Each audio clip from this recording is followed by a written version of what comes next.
Hola a todos, sean bienvenidos. En este video estaremos considerando el estudio del libro del 20 al 26 de mayo 2024. Vamos entonces a dar inicio una vez más. Sean bienvenidos. Gracias por acompañarnos.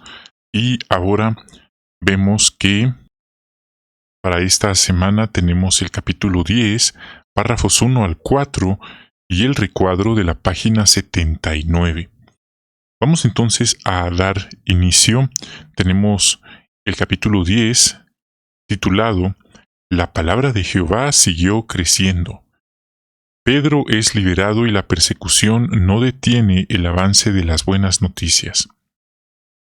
Párrafos 1 al 4, vea qué interesante, no tenemos los párrafos separados de uno en uno, sino de una sola vez, del 1 al 4, así que probablemente será un estudio breve.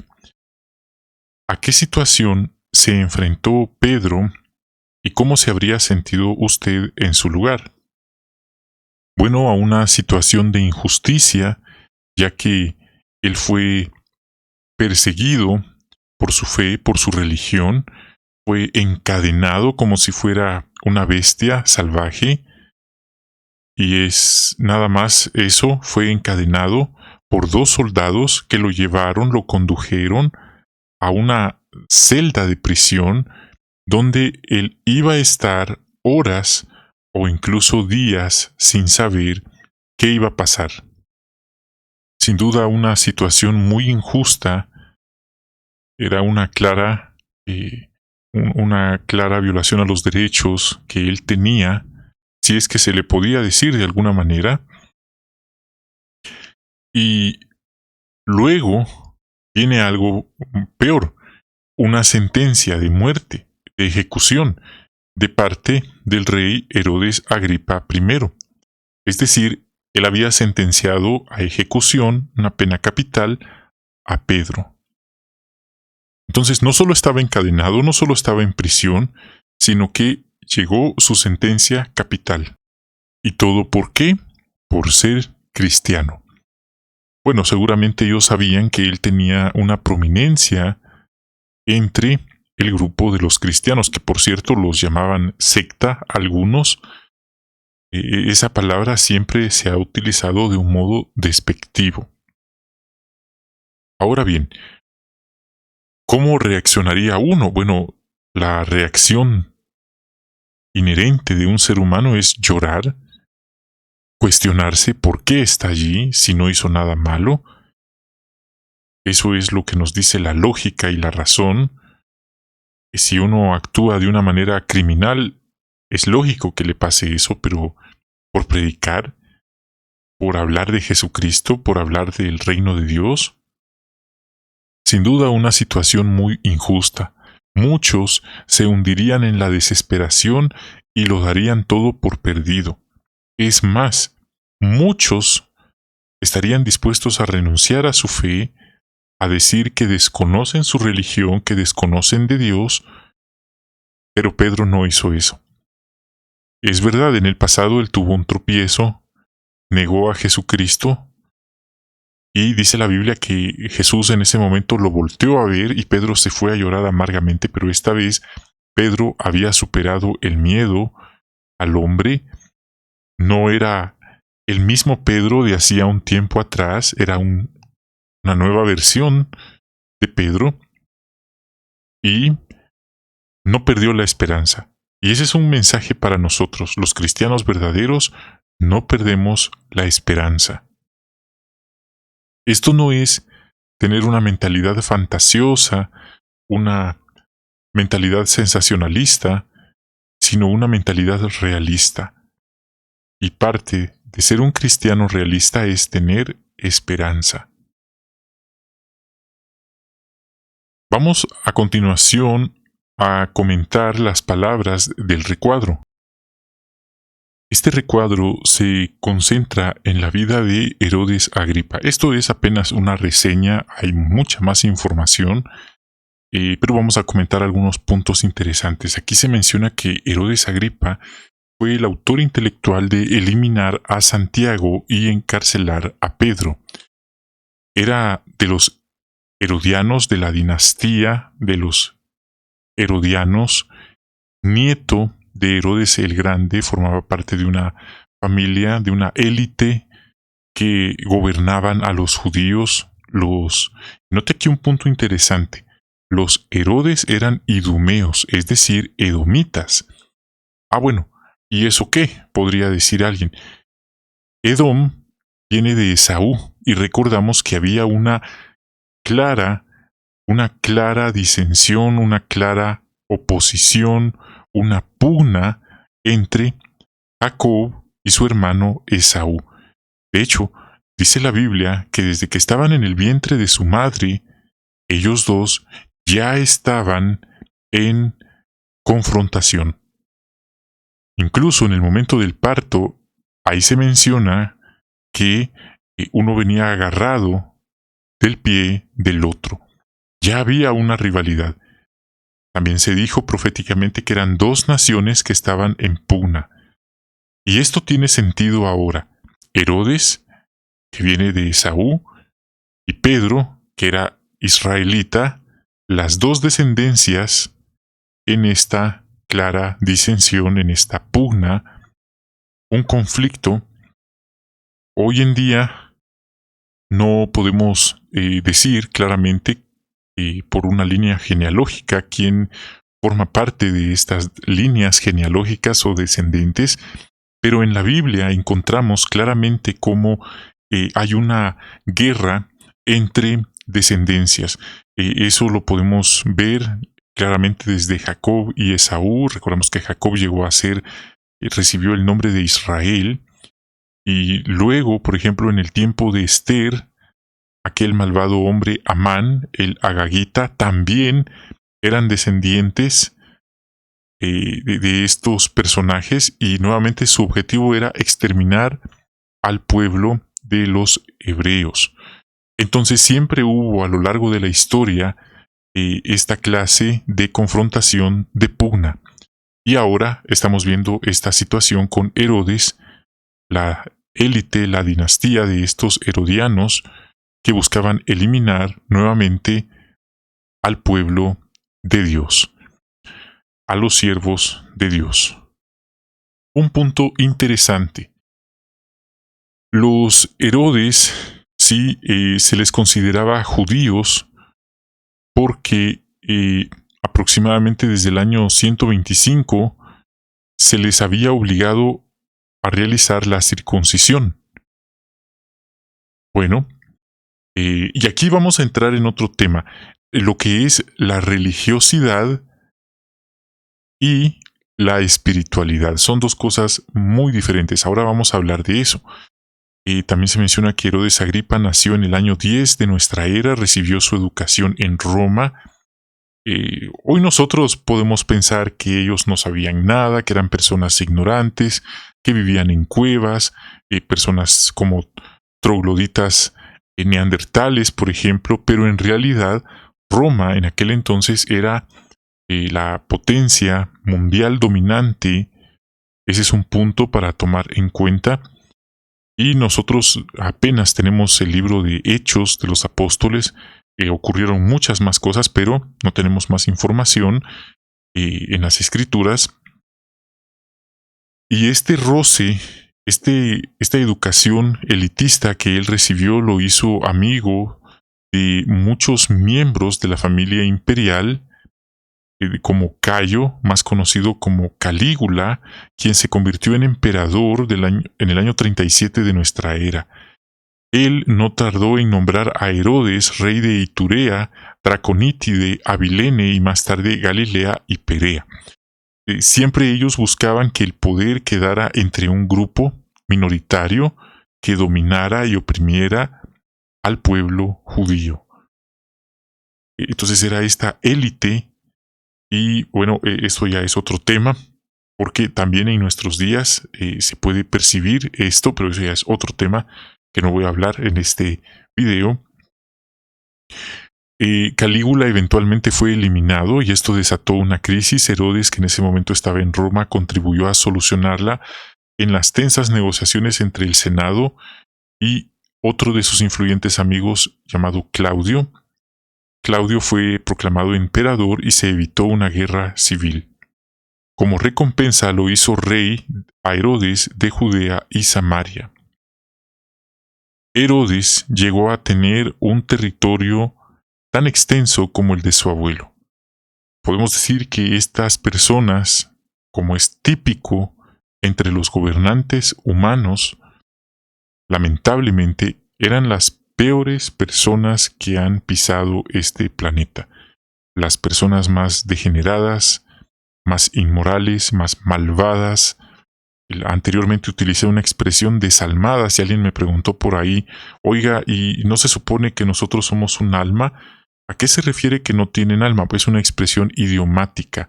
Una expresión idiomática que da a entender que una persona es tan malvada a un grado tan alto que no siente el más mínimo remordimiento de sus malas acciones. En otras palabras, es un psicópata. Alguien que actúa sin corazón, pero repito, no es que esté diciendo que no tiene un corazón físico, sino sin conciencia, sin remordimiento. No le importa en lo más mínimo el daño que le está causando a terceros. Y hoy, no solo los gobernantes son así, también hay personas particulares que son así. Podemos pensar, por ejemplo, en padres, madres de nombre que destruyen su hogar sin el más mínimo remordimiento, por citar un ejemplo, líderes políticos, líderes religiosos, que son personas sin corazón, personas que nada más les interesa el dinero de la fe, el dinero de las ovejas, y cuando las ovejas están en necesidad, ellos no dan ni un centavo para ayudar. Y llama la atención que cuando las ovejas necesitan ayuda, estos líderes lo que hacen es decirles que confíen en Dios y que le oren a Dios. Pero cuando estos líderes necesitan dinero, ahí sí le piden a las ovejas. No le piden a Dios, le piden directamente a las ovejas. Qué contradictorio, ¿no le parece? Bueno, pues esa es una mentalidad herodiana, una persona sin corazón, sin alma, sin escrúpulos, malvada, villana, mala, psicópata, degenerada en todo el sentido de la palabra. Y era lo normal, era lo típico en estos gobernantes, que por cierto, quizás en vida disfrutaban haciéndole daño a personas inocentes, familias inocentes, pero al final acababan mal. Y eso era nada más el principio. Finalmente, la capital de su reino era Jerusalén, donde consiguió ganarse el respeto de los líderes religiosos. Y aquí viene un punto significativo, que ya lo hemos mencionado en otros videos. Como ha sido lo normal, la religión, pero no los miembros de la comunidad religiosa, sino los líderes, tienen bajo la mesa, a escondidas, acuerdos secretos con estas élites, con estos líderes políticos que controlan las masas. Eso es desde tiempos bíblicos y tristemente en nuestros días eso también se observa. Este tipo de élites, este tipo de líderes, de movimientos, de grupos secretos que de alguna manera orquestan todo lo que está ocurriendo, y los líderes religiosos se prestan al juego. Y ellos no tienen por qué darle explicación a las ovejas y hasta ni siquiera tienen la consideración de dar una explicación o siquiera dar disculpas.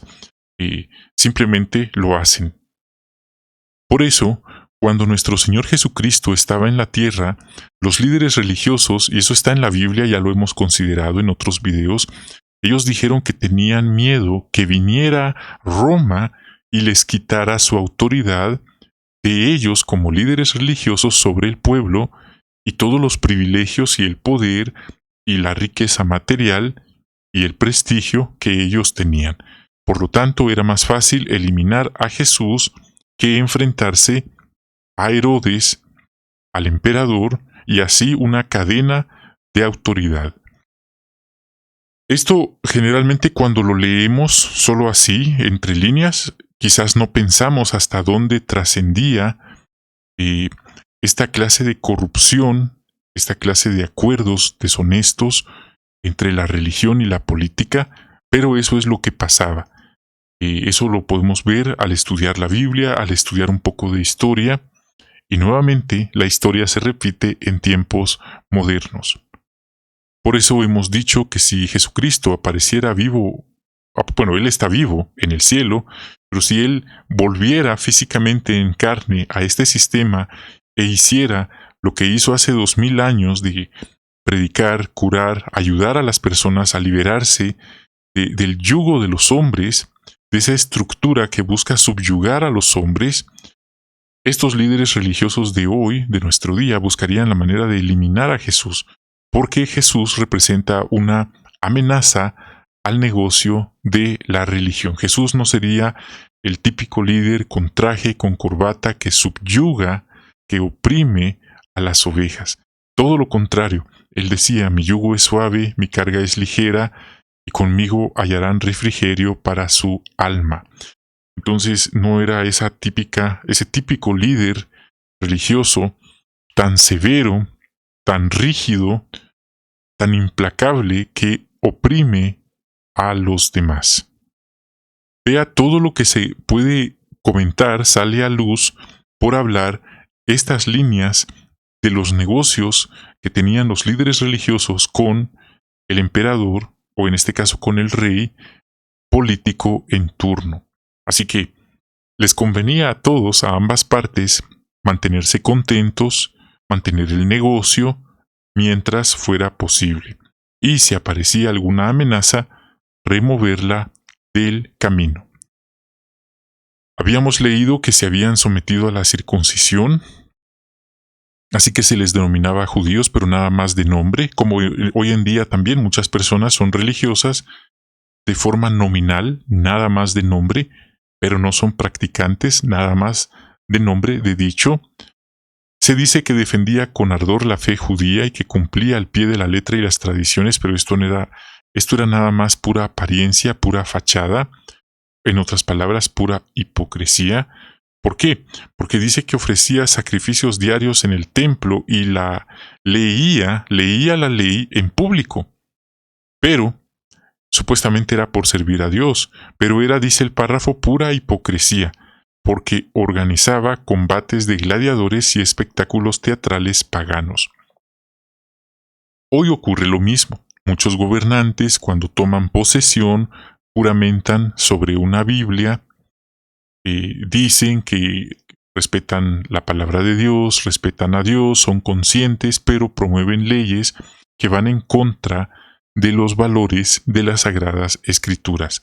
Aprueban leyes que son completamente inmorales y en ocasiones sale a la luz escándalos públicos de estos líderes políticos, escándalos muy vergonzosos que denotan el nivel de lo degenerados y malvados y psicópatas que son, como pasaba en tiempos de los primeros cristianos. Entonces, nada más es una fachada por guardar las apariencias, y la gente que es ciega cree que su líder es religioso, pero no se dan cuenta que es nada más un protocolo basado en la hipocresía.